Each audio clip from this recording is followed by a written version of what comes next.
Welcome to the AusGel podcast, where we bring the gel ball community together. Each week we have a special guest where we talk about what's new in the world of gel ball, be it milsim, speedball, and everything in between. Now, welcome to our host. Hi, I'm Ben from AusGel. Hi, I'm Martin from Tactical Sports International. And today I'm joined by one of the founders of Tactical Sports International magazine.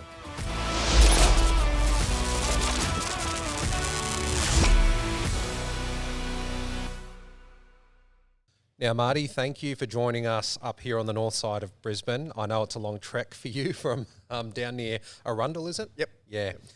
Now, mate, you've had a fantastic contribution to the community through your magazine, TSI. Thank you. And I know that you've also got a really interesting background. So tell us a little bit about your background and how you got into gel ball. Sure. It actually all kind of started, I guess you could say, well, it's 3 years ago now, but Yep. I was running a gun shop in Burleigh, a Yep. shop called GNA Tactical, which I do I believe you remember came that, to. yeah. Mostly selling camouflage and boots, but they had guns as well. Yep. Now, through my sporting shooting of IPSC, the pistol competition shooting. And that's real steel firearms, yeah? Correct, yeah. Real steel. Real steel. Yeah. I don't call it that, but airsofters and gel ballers do. Yep. But yeah, through the guys through the gun club, they were all talking about this gel ball thing that they're doing at a place called Nuketown on the Gold Coast. Yeah. I had never heard of it, so I went along one weekend. They told me to come along, and there was these people running around with toy guns, shooting at each other, and very interested in it. But in all honesty, I stayed away from it until it was legal. Yep.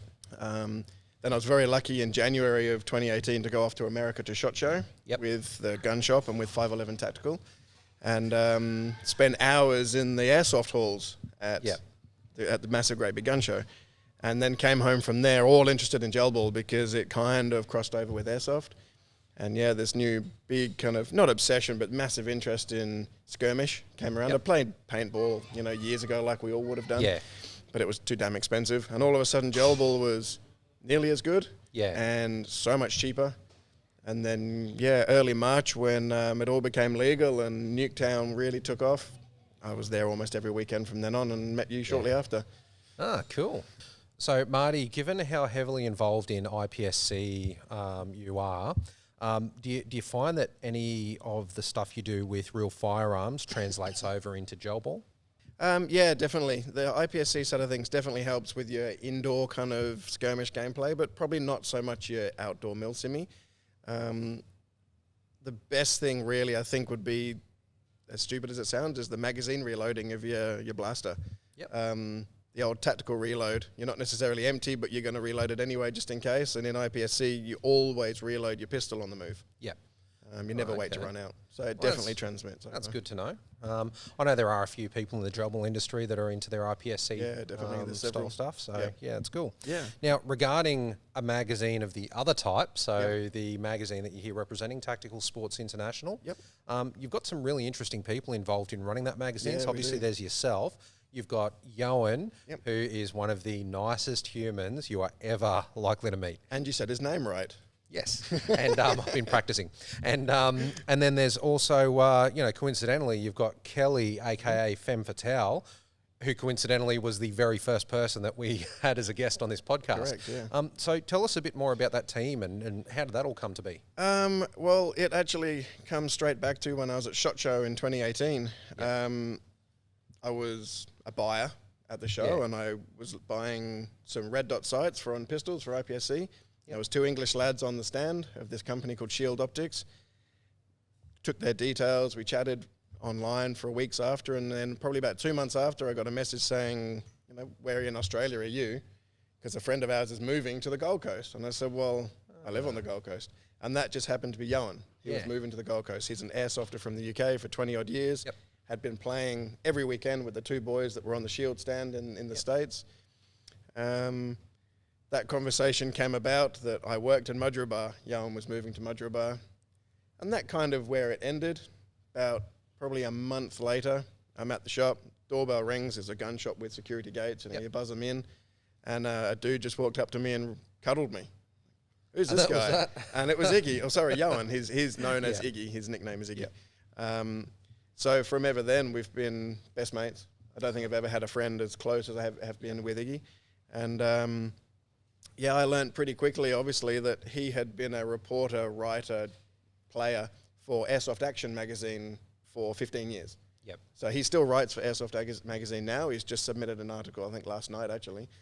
And, again, it was weeks after that he said we should do one for Australia. So that's where TSI came about. Yeah.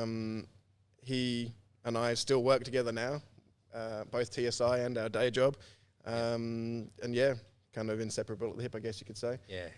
The whole Kelly FFA, she came into the picture as well because she's been best mates with Iggy in England for 15 years. Yeah. Again, she's an Airsoft Action writer. They've been playing together forever.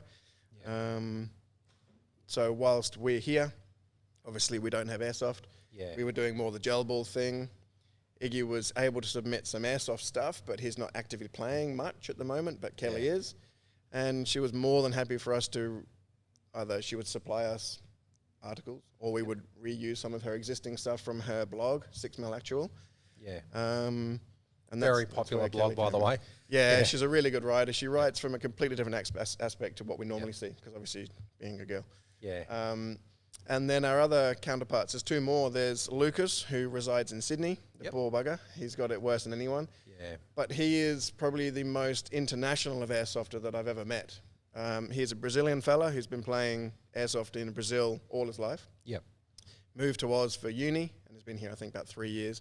But in the last 2 years that I've known him, he's done milsims in Poland, New Caledonia, New Zealand, England, Brazil. Wow. So I don't know anyone that travels like he does. That's cool.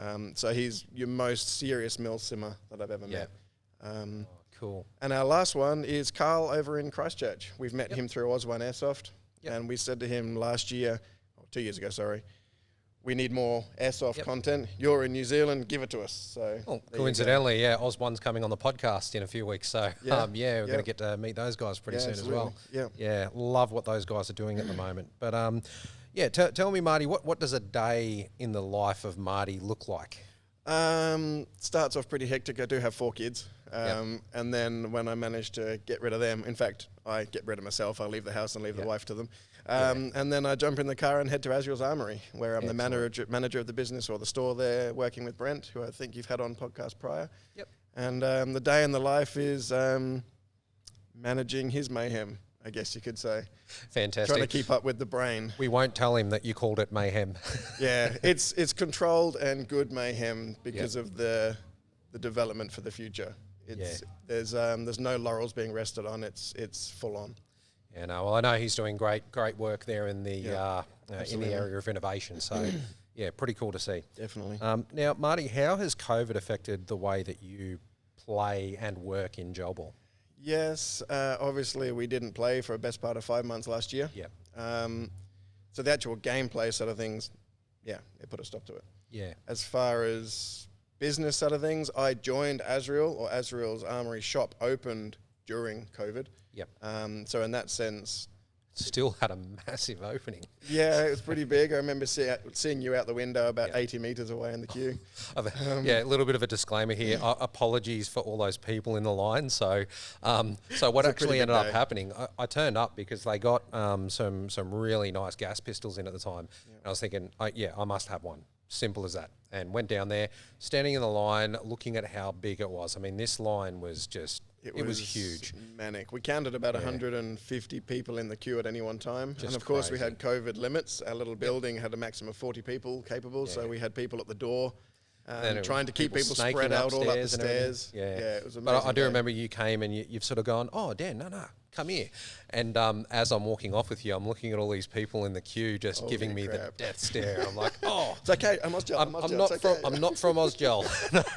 But I do appreciate that, though. That was good. I got my toy and was able to play with it it the other day in your Lilacs bag. It's still lying there. It's still there, So I've still got the APS XTP pistol from Azrael. And I've got a Tokyo Marui 5.1 as everyone needs to at some point. So, really nice pistols. Yeah. Now, tell us something about you that nobody really knows. My background is probably more so cars, I guess you could say. I'm a mechanic by trade. Yep. Worked in motorsport for a fair few years doing the V8 supercar. That's mayhem. JDM, wasn't that a bit of a thing with you? Yeah, I definitely like my Japanese cars. Mr. Evo over here. Yeah, I've always been around the Japanese cars, and I was into drifting for years and things, but the mechanical job isn't for me. Yeah. That's not somewhere I like Greece to be. Yes. So I ended up managing business instead of working in them. Excellent. Good on you. All right. Well, Marty, thank you so much for your time today, mate. Truly appreciate that.